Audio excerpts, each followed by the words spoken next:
Hey guys, welcome back to Fantasy Hub. Today's story is one of my favorites. Picture this, the Velvet Rabbit, downtown's grittiest entertainment venue, where the air hangs thick with cigarette smoke and broken dreams. The kind of place where desperate people come to forget their lives for an hour or two. I've been working there for 3 years, not as the star, but as the shadow behind the star, Gregory Thorne's assistant, his lovely Michelle, as he'd introduced me with that practiced smile that never reached his eyes. That particular night started like any other. I stood backstage in my sequin dress, too tight, too revealing, chosen by Gregory because it made the audience focus better, he claimed. The fabric bit into my ribs with each breath, a constant reminder of all the ways I'd learned to make myself smaller. Michelle, Gregory's voice cut through the pre-show chaos, sharp and commanding. Remember, during the vanishing cabinet trick, you need to hold that pose for exactly 7 seconds longer than last time. The timing was sloppy yesterday. I nodded automatically, the way I've learned to do. Never argue, never question. Just disappear on cue and reappear when summoned. I'd gotten so good at it that sometimes I wondered if I was actually there at all. The show began with Gregory's usual fanfare. Ladies and gentlemen, prepare to have your reality restructured. His voice boomed across the intimate venue as I waited in the wings, checking and double-checking the props. 27 people in the audience that night. I always counted them, though I could never explain why. Maybe because when you feel invisible, you need proof that someone somewhere is watching. The vanishing cabinet trick came in the second act. I stepped inside the ornate box, painted midnight blue with silver stars that had begun to chip around the edges. The inside smelled like sawdust, an old fear mine, and probably a dozen other assistants who'd stood in the same spot. Gregory spun the cabinet, said his magic words, and I pressed myself against the false back panel, holding my breath in the hidden compartment. But tonight was different. As I waited in that suffocating darkness for my cue to miraculously reappear, I heard something I'd never heard before: laughter. Real, genuine laughter from the audience. Not the polite chuckles or nervous tittering I was used to, but the kind of surprised delight that comes from witnessing something truly magical.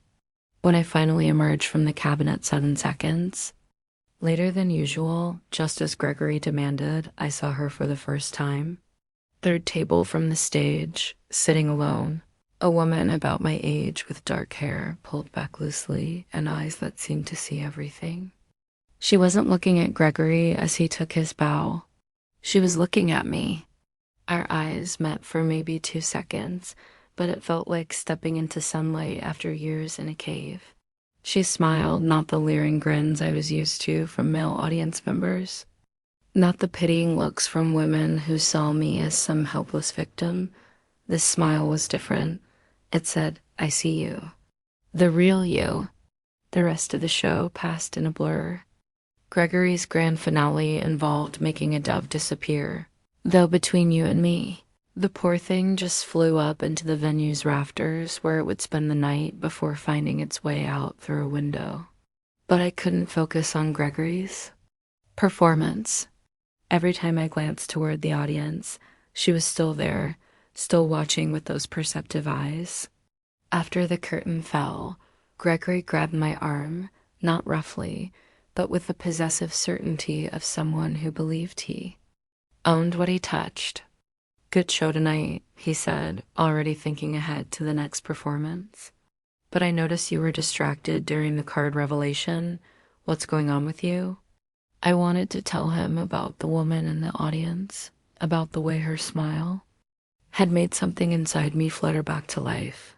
Instead, I said what I always said. "Nothing, Gregory, just tired." He studied my face with those cold blue eyes, searching for lies. Finding none because I'd gotten so good at hiding, he released my arm and turned away to pack up his props. "Go clean up," he said dismissively, And Michelle, don't take too long. We need to talk about next week's show. I should have gone straight to the dressing room like Gregory expected. Should have wiped off my makeup, changed into street clothes, and prepared for whatever talk he had planned. But something rebellious stirred in my chest, some small act of defiance that had been dormant for years. Instead, I slipped out the back exit into the alley behind the Velvet Rabbit. The night air hit me like a slap, cold and sharp and real. I fumbled in my tiny purse for cigarettes, a habit I picked up during my first year with Gregory, when I discovered that 5 minutes of nicotine-induced calm could get me through another performance. My hands were shaking as I tried to light the cigarette, the flame flickering uselessly in the wind. Rough night?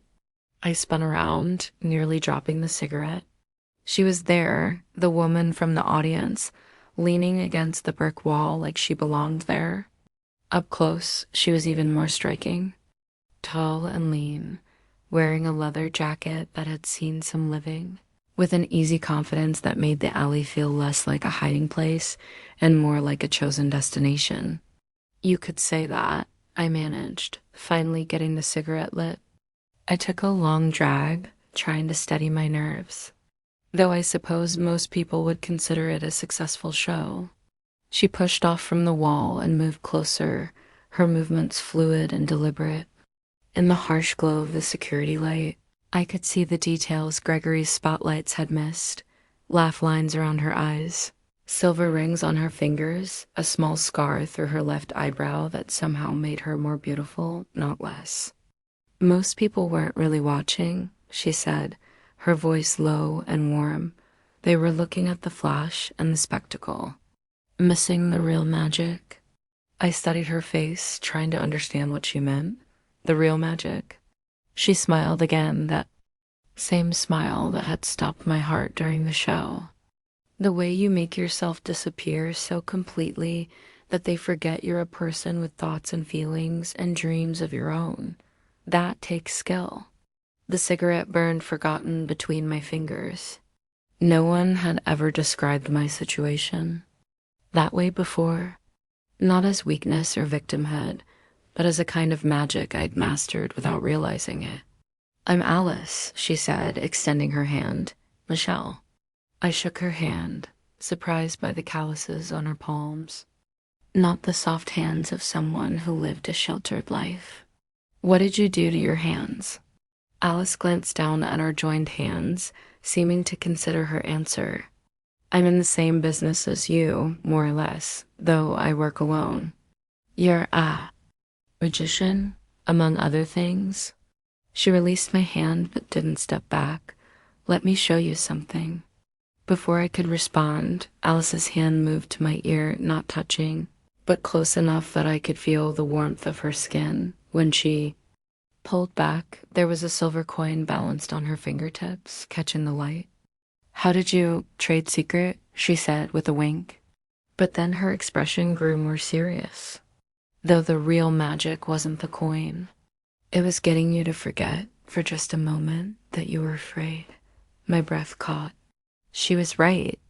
For those few seconds, I hadn't been thinking about Gregory waiting inside, about the performance I'd just given, about all the ways I'd learned to make myself smaller. I'd just been present, watching her hands, feeling the space between us charged with possibility. I should go, I said, but I didn't move. Gregory will be looking for me. Something flickered across Alice's face, anger, maybe, or recognition. The magician you work with? My boyfriend? The word felt strange in my mouth. Gregory and I had never officially defined our relationship, but he'd made it clear that I belonged to him in all the ways that mattered. Alice nodded slowly, like she was filing away important information. Well, Michelle, who makes herself disappear, I hope I'll see you again sometime, when you're ready to be seen. She turned to go, but I called after her. Wait, why did you come to the show tonight? Alice paused at the mouth of the alley, half in shadow, half in streetlight. Because someone told me I might witness something extraordinary. She looked back at me one more time. They were right.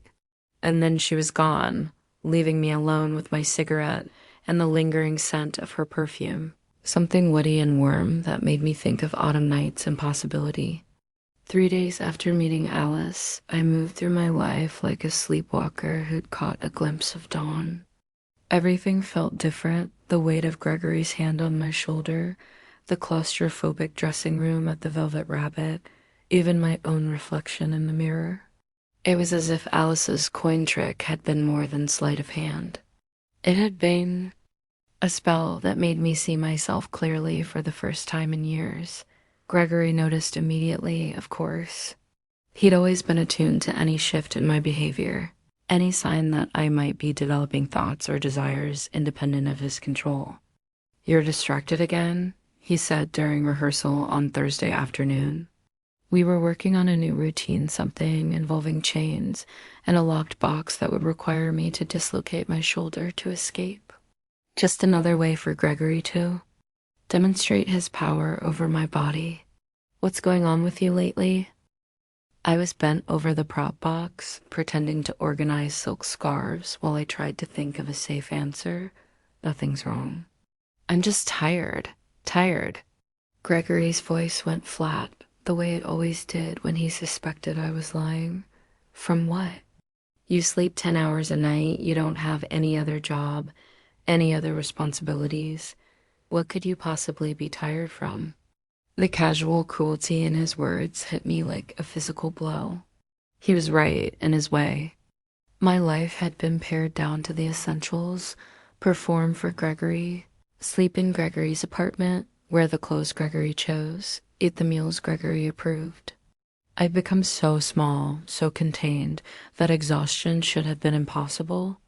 But Alice had awakened something in me that demanded energy, the energy to question, to wonder, to imagine a different kind of life. That new awareness was exhausting in the way that birth must be exhausting, all that work to bring something new into the world. "I don't know," I said honestly. "Maybe I'm just getting older." Gregory moved behind me, his hand settling on my shoulders with false gentleness. 26 isn't old, Michelle, but maybe you need to take better care of yourself, eat more vegetables, get some exercise. I need you in peak condition." His fingers dug into my shoulders, just shy of painful, a reminder that my condition, peak or otherwise, belonged to him. That night, as I lay in Gregory's bed, listening to his satisfied snores, I found myself thinking about Alice's hands. Not just the coin trick, but the calluses, the silver rings, the way she'd moved with such easy confidence. I wondered what it would feel like to be touched by someone who saw me as more than a prop in their performance. The thought should have felt like betrayal, but instead it felt like the first honest emotion I'd had in months. It took me 4 days to work up the courage to go back to the Velvet Rabbit on my own. Gregory had given me Thursday night off, a rare gift that usually meant he was planning something that required my full attention later. I told him I was going to visit my sister across town, a lie that came easier than it should have.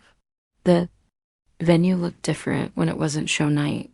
Smaller, shabbier, with harsh fluorescent lights revealing stains on the carpet and chips in the paint. But it was also more honest somehow, stripped of Gregory's theatrical illusions. I wasn't even sure why I'd come. Alice had said she hoped to see me again, but she hadn't given me any way to contact her. For all I knew, she'd been a regular at the club and would show up for the next performance. Or maybe she'd been passing through town, a traveler who collected interesting moments the way Gregory collected vintage magic tricks. I was about to leave when I heard piano music coming from the main performance space. Someone was playing jazz, nothing fancy, just simple chord progressions that sounded like late-night conversations in empty bars. I followed the sound through the dimly lit corridor. Alice sat at the old upright piano in the corner of the stage, her back to the empty audience. She was wearing jeans and a gray sweater, her hair loose around her shoulders, looking nothing like the polished performer I'd imagined.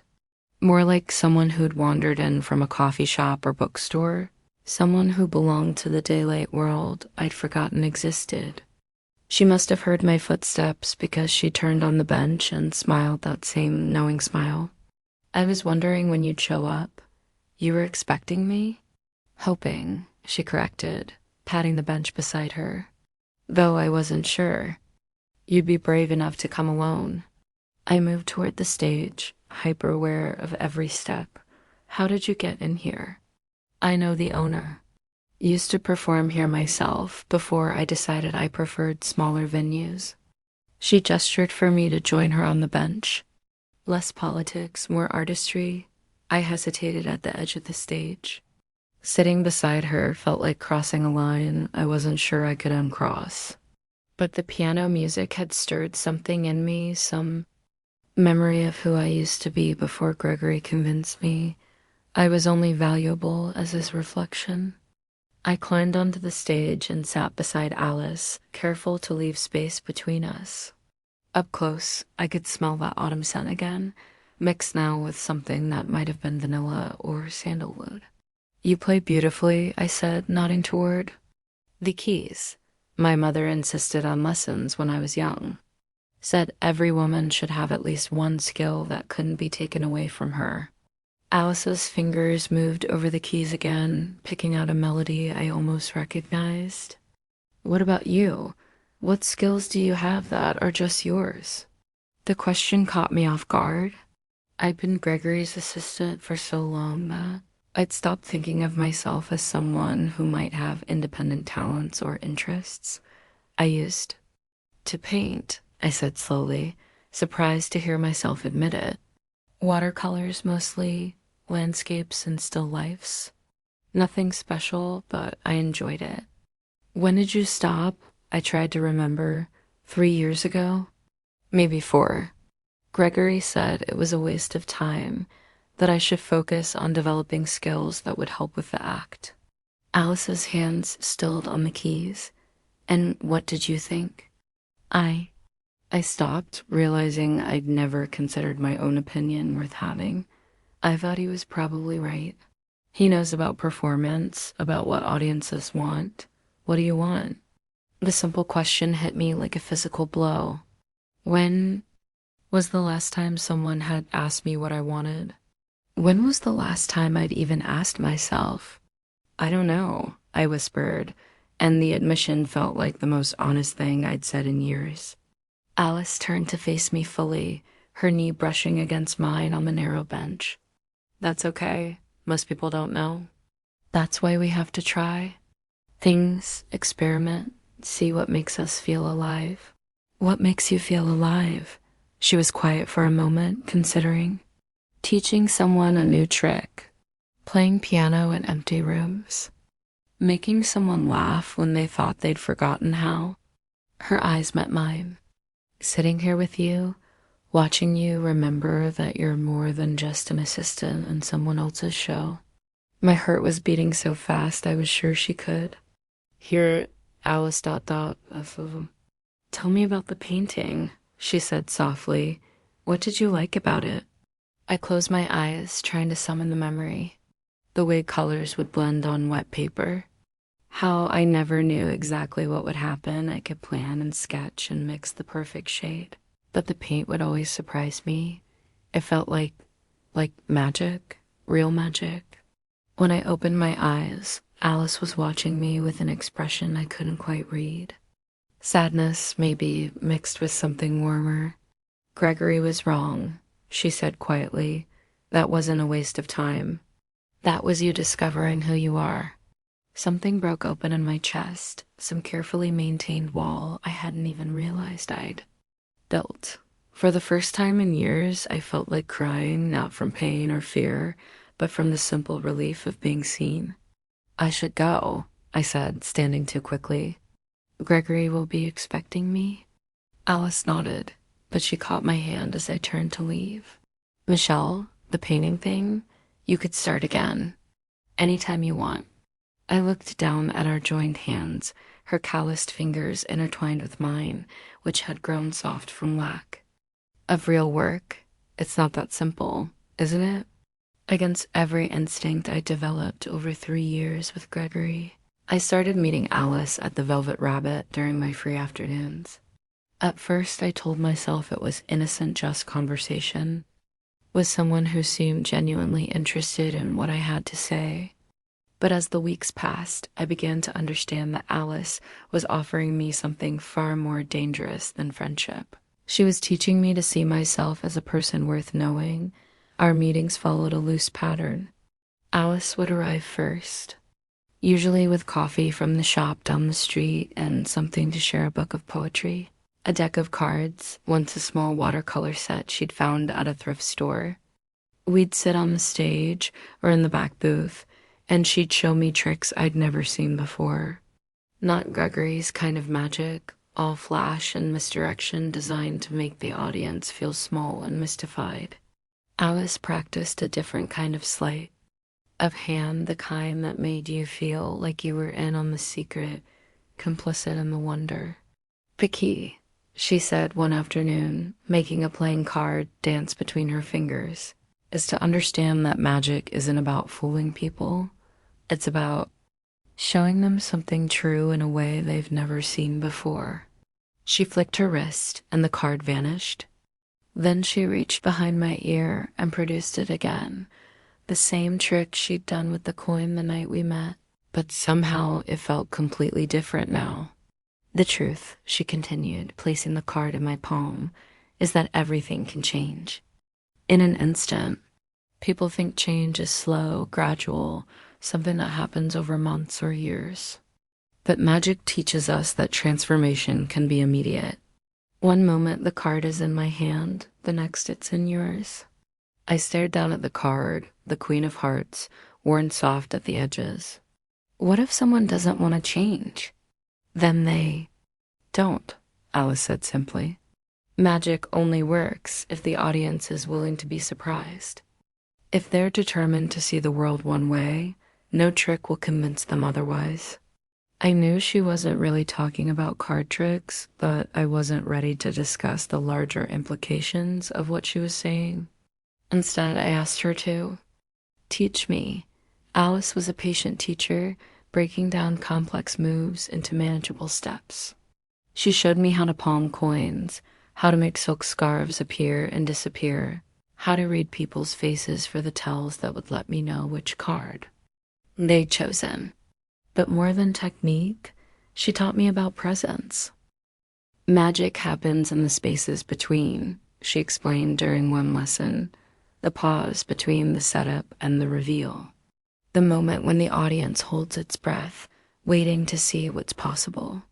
Gregory rushes through those moments because he's afraid the audience will get bored, but that's where the real power is. I tried to practice what she taught me at home, but Gregory's apartment felt wrong for magic, too controlled, too sterile. Alice's tricks required a kind of spontaneity that Gregory had trained out of me years ago. It was during our 5th or 6th meeting that Alice asked the question I'd been dreading. How long have you been with him?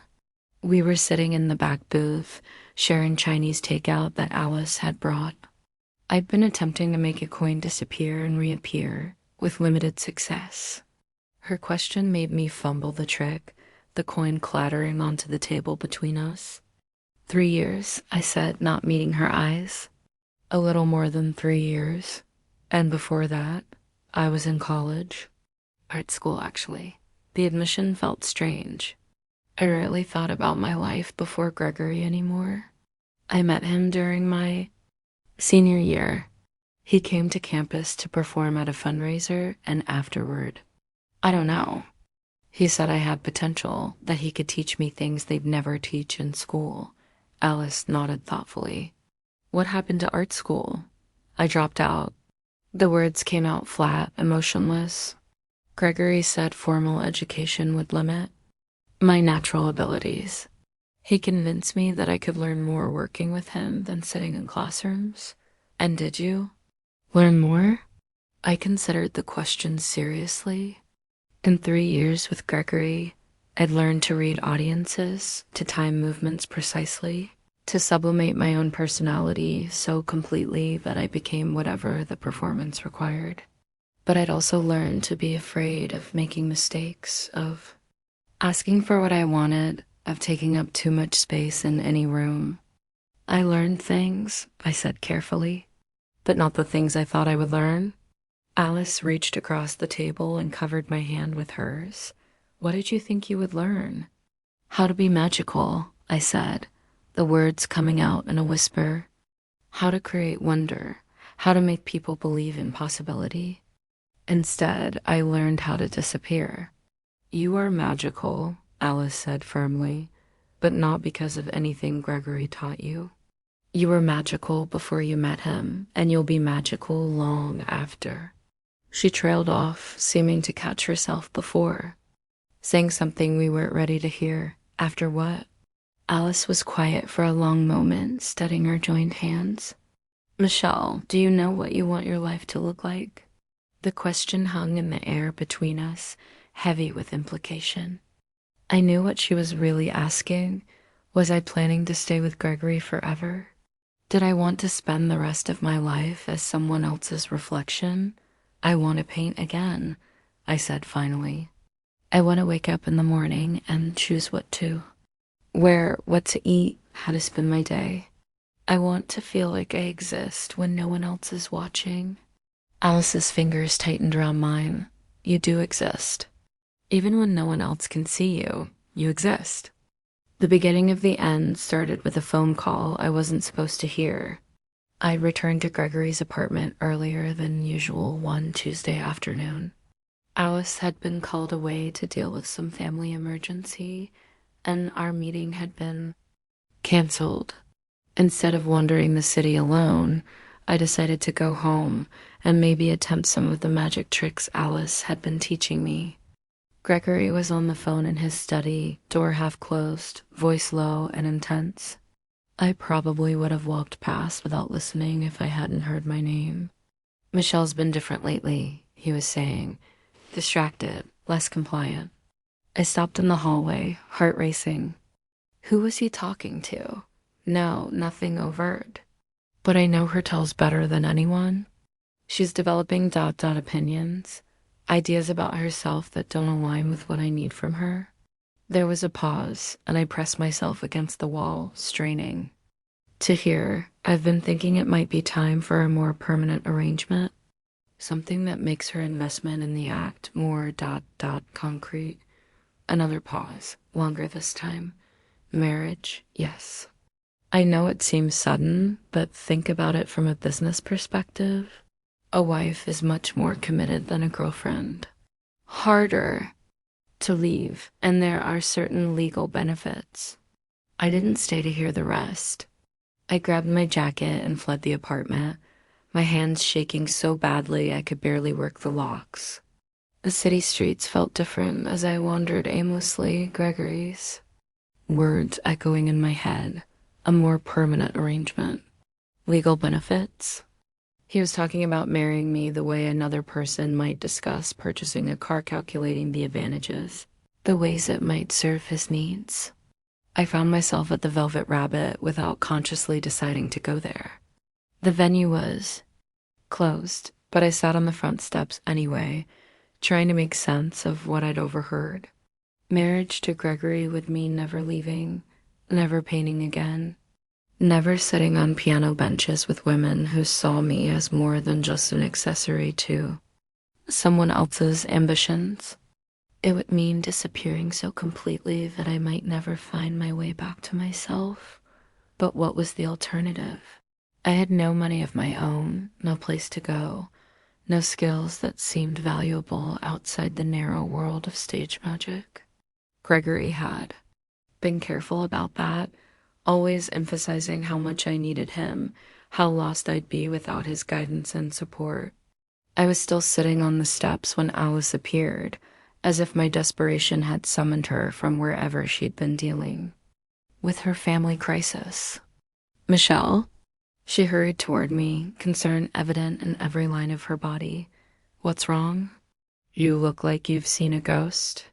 I told her everything the phone call, Gregory's casual discussion of marriage as a business arrangement, my growing certainty that I was trapped in a life that would slowly kill everything real about me. Alice listened without interruption, her face growing darker as I spoke. When I finished, she was quiet for a long time. "Do you want to leave him?" she asked finally. "Yes," I said without hesitation, "but I don't know how. I don't know where I'd go or how I'd survive or Michelle." Alice's voice was gentle but firm. "Those are logistics. We can figure out logistics. The question is, do you want to leave him?" "Yes," I repeated, louder this time. "God, yes. I want to leave him." Alice smiled then, the first genuine smile I'd seen from her since she'd found me on the steps. "Then we'll figure out how." What followed was the most intense week of my life. Alice became my co-conspirator, my teacher, and though I was still afraid to name it something more complicated and precious than friendship, she started by teaching me practical skills Gregory had never let me develop. How to open a bank account, how to research apartments online, how to apply for jobs. But more importantly, she taught me to plan for a life that was entirely my own. The key to any good escape, she explained during one of our clandestine meetings, is misdirection. Gregory expects you to be passive, compliant. Use that. Let him think everything is normal while you prepare to vanish. We met every day, sometimes at the Velvet Rabbit, sometimes at coffee shops across town where no one knew either of us. Alice helped me gather the documents I'd need: my birth certificate, social security card, college transcripts, things Gregory had kept safe for me in his filing cabinet. "You're going to need references," Alice said as we worked on my resume. "People who can vouch for your character and work ethic." "I don't really know anyone besides Gregory," I admitted. "And people at the club, but they're all his friends." Alice was quiet for a moment. "What about your family?" I hadn't spoken to my parents or sister in over 2 years. Gregory had gradually convinced me that they didn't understand our relationship, that they were jealous of my success and trying to undermine what we'd built together. Somewhere along the way, I'd stopped returning their calls. "I could try," I said uncertainly. "Michelle, people who love you don't disappear just because you've been out of touch. They wait. They hope you'll come back when you're ready." That night, I called my sister Emma from a payphone outside a 24-hour diner. She answered on the second ring, and when she heard my voice, she started crying. "Oh my God, Michelle. I've been so worried about you.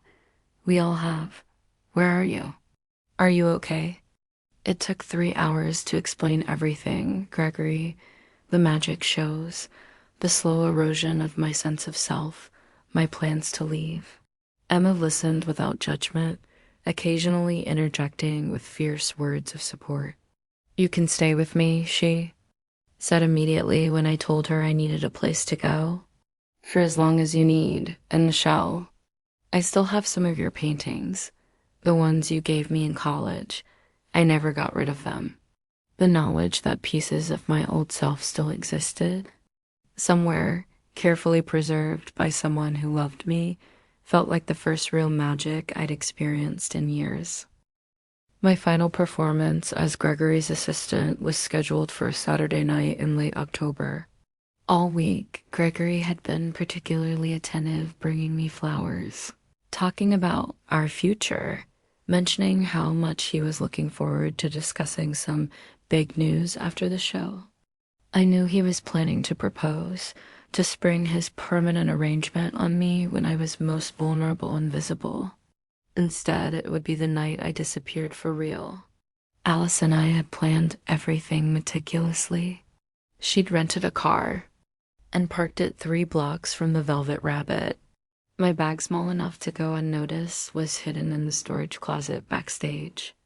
During the final act, when Gregory performed his signature illusion with the vanishing cabinet, I would slip out the back exit instead of returning to the stage. By the time Gregory realized I wasn't coming back, Alice and I would be halfway to Emma's house in the next state. The show itself felt surreal, like watching my own life from a distance. Every gesture, every smile, every practice movement felt like a performance I was giving for the last time.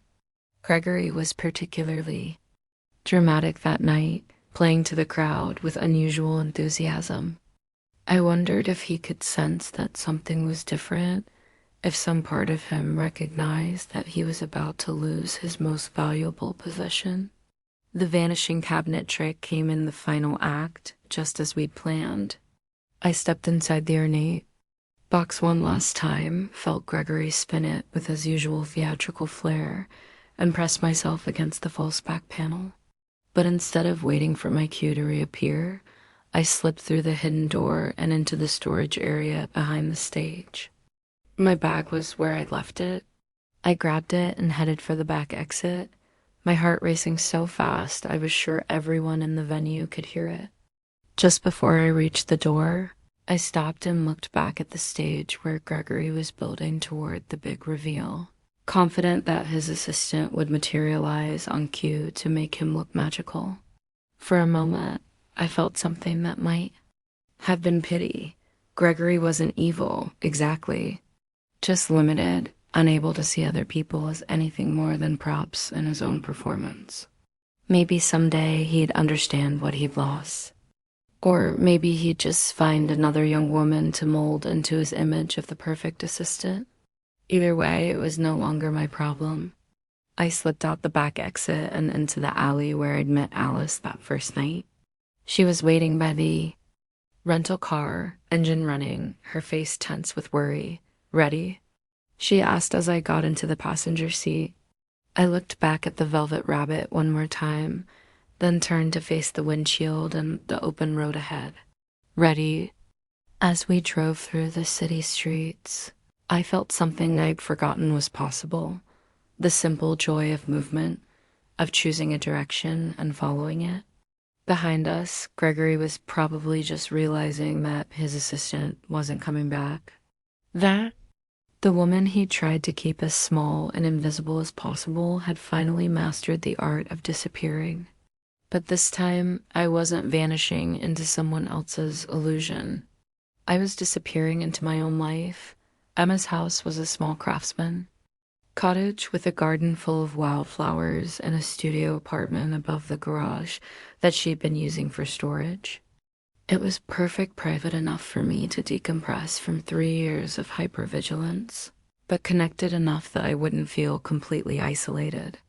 I cleared it out last week, Emma said as she showed me the space. There's not much furniture yet, but there's a bed and a desk, and the light is amazing in the mornings. She was right about the light.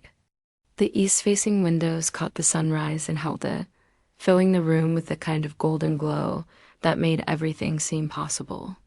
It was the kind of light I dreamed about when I used to paint. Alice stayed for 3 days, helping me settle in and making sure I felt safe. On her last morning, she brought me a gift, a wooden box filled with watercolor supplies, tubes of paint, brushes, blocks of paper, everything I'd need to start again. "I thought you might be ready," she said as I lifted the brushes reverently from their nest of tissue paper. "Alice, I can't accept this. It's too much." "It's not a gift," she said with that familiar smile. "It's an investment. I want to see what you create when no one else is directing the show." That afternoon, I drove Alice to the airport. We hadn't talked about what would happen next, whether this was goodbye or just the end of the first act of something larger. I wasn't ready to ask, and I don't think she was ready to answer. "Thank you," I said as she shouldered her travel bag. "For everything. For seeing me when I couldn't see myself." Alice kissed me then, soft and quick, there in the departure zone with cars honking around us and travelers rushing past with their rolling suitcases. "Thank you for letting yourself be seen," she said against my lips. "Don't disappear again." "Okay, never," I promised, meaning it more than I'd ever meant anything. The first painting I'd completed in Emma's studio was a self-portrait, something I'd never attempted before. I painted myself as I was now, thin from stress, with new lines around my eyes and hands that had forgotten how to hold a brush. But I also painted myself as I was becoming, eyes bright with possibility, shoulders straightening as if remembering how to take up space, fingers stained with colors I'd chosen myself. It took me 6 weeks to feel safe enough to sleep through the night without checking the locks twice. Gregory called Emma's house 17 times in the first month, leaving increasingly desperate voicemails that ranged from angry demands to tearful pleas. Emma screened them all, playing me only the ones that seemed important for legal reasons. "He's not taking this well," she said after a particularly unhinged message in which Gregory accused me of stealing proprietary magic techniques and threatened legal action. "He never learned to perform without an audience," I said, surprising myself with the steadiness in my voice. "Even his private breakdowns need someone to witness them." I was learning to speak about Gregory in the past tense, as if he were a character from a story I'd finished reading rather than someone who still had the power to make my hands shake. The breakthrough came 2 months after I'd left on a cold December morning when the light in the studio felt particularly forgiving. I was working on a landscape, nothing fancy, just the view from my window when my phone rang. Alice's name appeared on the screen, and I nearly dropped my brush in my rush to answer. "Hello, stranger." Her voice was warm, tinged with something that might have been nervousness. "How's the art coming along?" We talked for 2 hours that day. Alice told me about her travels, the small venues where she'd been performing, the people she'd met who reminded her of me in various ways. I told her about the paintings, about learning to grocery shop without asking permission, about the way my sister cried happy tears every time she saw me laugh. "I miss you," Alice said as our conversation wound down. "I know that's probably not what you need to hear right now, with everything you're processing, but I wanted you to know." "I miss you too," I admitted, more than I probably should. "What does that mean?" I was quiet for a moment, trying to find words for the fear that had been gnawing at me since she left. What if I just traded one kind of dependence for another? What if I only felt real when you were there to see me? Alice was silent for so long, I wondered if the call had dropped. When she spoke again, her voice was careful, thoughtful. "Michelle, do you feel real right now? Talking to me on the phone, sitting in your studio, surrounded by paintings you created. With your own hands?" I looked around the space that had become mine canvases propped against the walls, brushes soaking in mason jars, the morning light painting everything in shades of gold and possibility. "Yes," I said, "I feel real." "Then trust that. Trust yourself. The magic isn't in being seen by someone else. It's in seeing yourself clearly enough to know what you want and brave enough to reach for it." After we hung up, I painted until my fingers cramped and my back ached. I painted the conversation itself, swirls of blue and yellow that somehow captured the feeling of being understood across distance, of being loved without being owned. Spring arrived early that year, and with it came an invitation that changed everything. Emma found me in the studio one morning in March, holding an envelope with my name written in elegant script. "This came for you yesterday," she said, settling into the chair I dragged up from the house. "From someone named Marcus at the Velvet Rabbit." My hands shook slightly as I opened the envelope. Inside was a formal letter offering me a job, not as an assistant, but as a headlining performer. Apparently, word had gotten out about my mysterious disappearance during Gregory's final show, and Marcus thought the story would draw crowds. "They want to bill you as the vanishing lady," Emma read over my shoulder. "Promises to reveal the secrets behind the magic industry's most talked about escape." That's actually kind of brilliant. I stared at the letter, trying to process what it meant. Going back to the Velvet Rabbit felt impossible, like returning to a crime scene.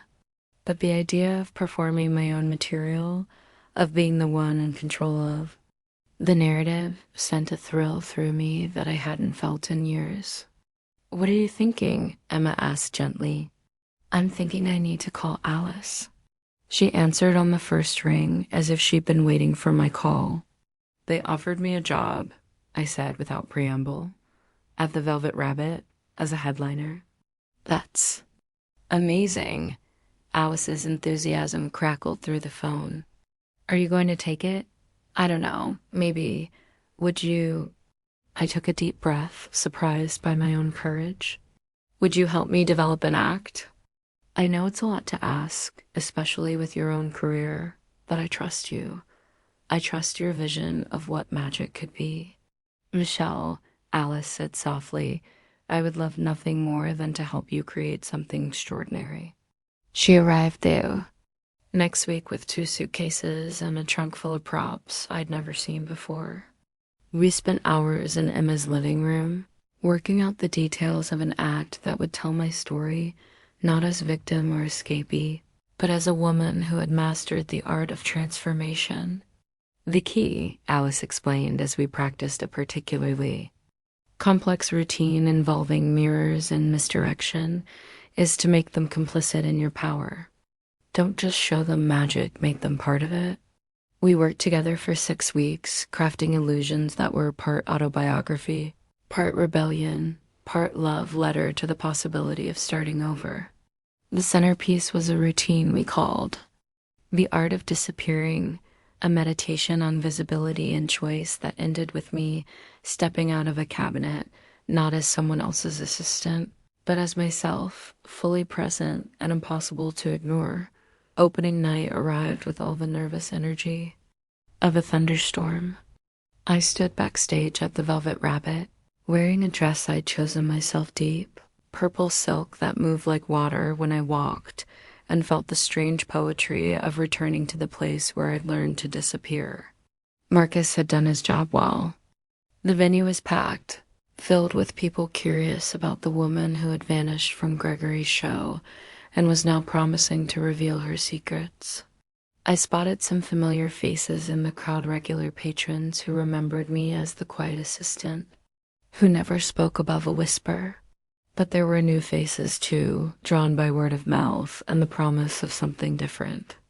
In the third row, I saw a young woman who reminded me of myself 3 years ago, too thin, too eager to please, sitting next to a man who kept checking his phone instead of listening to her nervous chatter. Alice watched from the wings, her presence as steady and reassuring as lighthouse beam. We talked about this moment for weeks, about the importance of owning my story instead of letting others tell it for me. "Ladies and gentlemen," Marcus's voice boomed over the sound system, "please welcome Michelle Harper in her debut performance of The Art of Disappearing." I walked onto the stage, not skulking or apologizing for taking up space, but striding into the light as if I belonged there. The applause felt different than it had when I was Gregory's assistant. This time, it was for me. "Good evening," I said, my voice carrying clearly through the room. "My name is Michelle, and I want to tell you about magic, real magic, the kind that happens when you stop disappearing and start becoming visible." What followed was 45 minutes of the most honest performance I'd ever given. I told my story through illusions, making silk scarves transform colors the way I'd learned to transform myself, causing coins to multiply in my palms like the possibilities that had opened up when I chose to leave. But the centerpiece was still the art of disappearing. I stepped into a cabinet painted with mirrors, not hiding behind false panels, but facing my own reflection multiplied into infinity.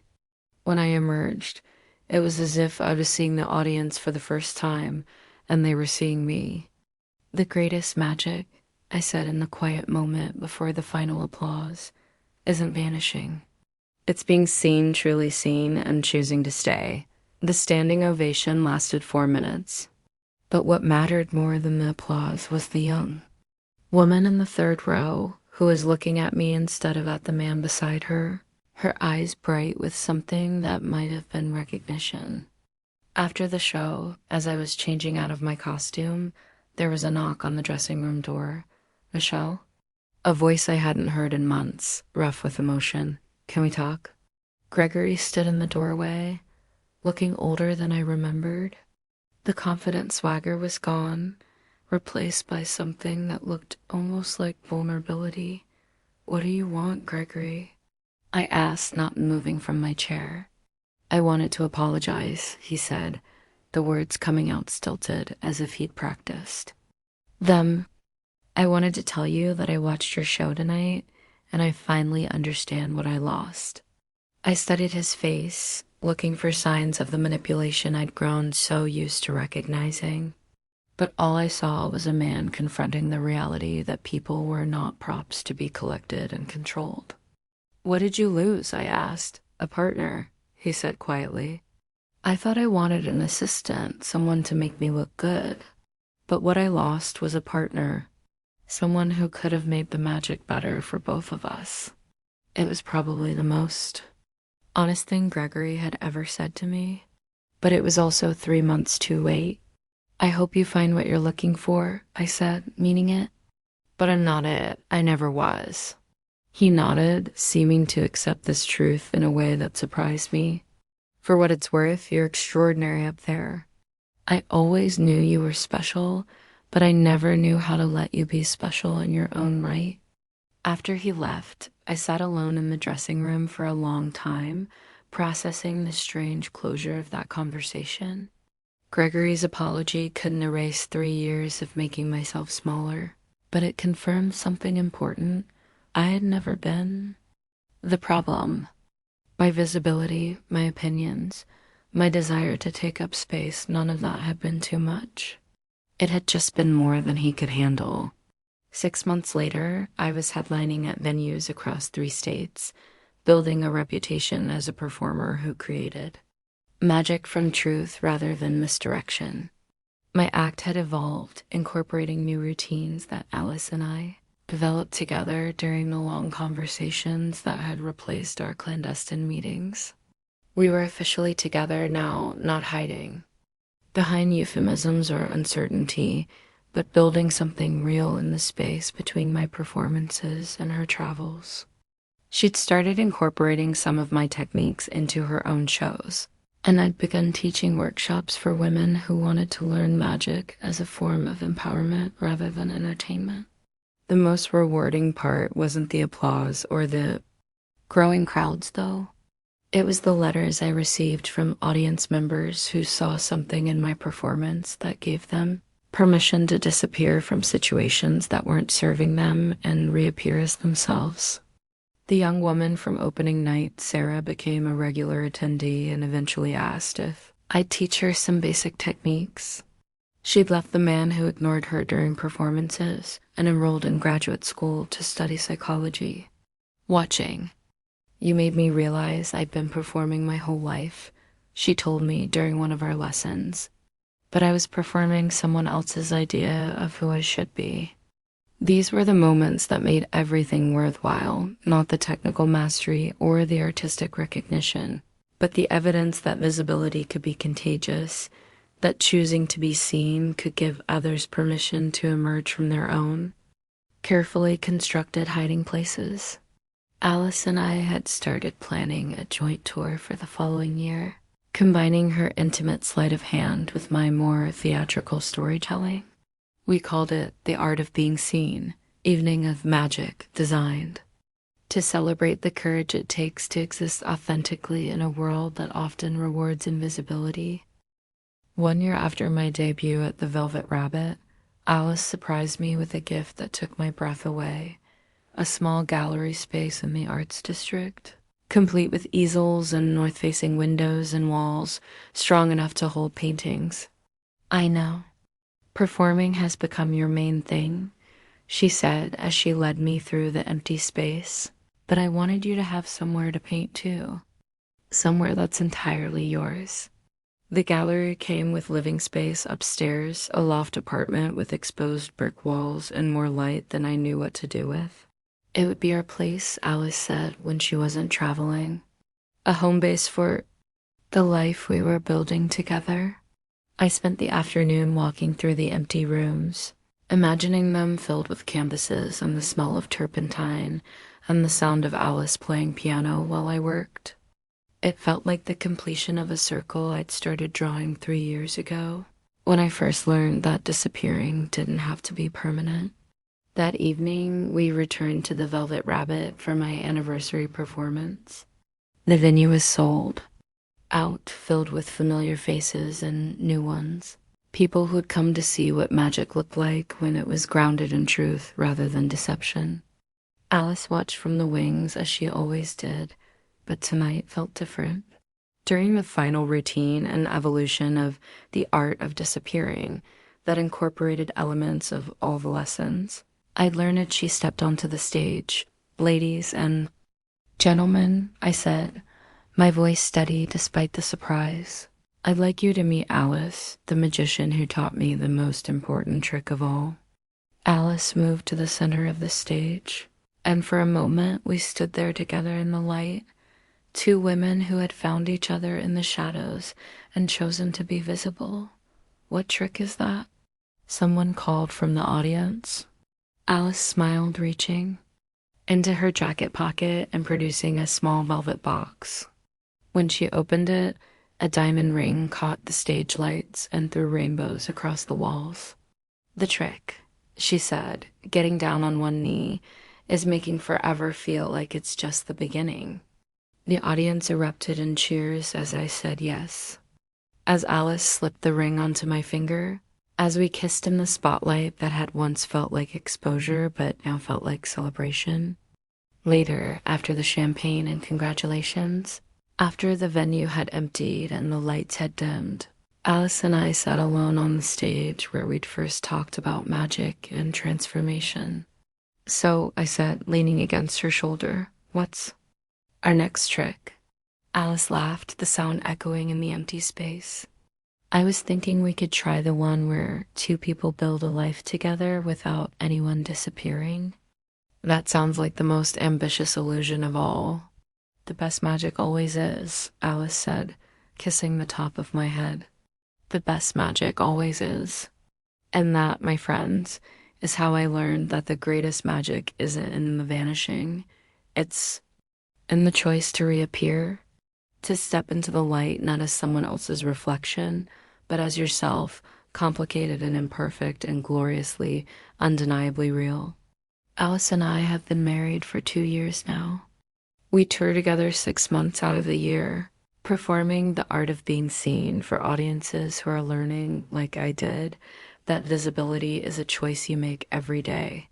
The other 6 months we spend at home in our gallery, where I paint and Alice composes music, and we practice the daily magic of building a life together.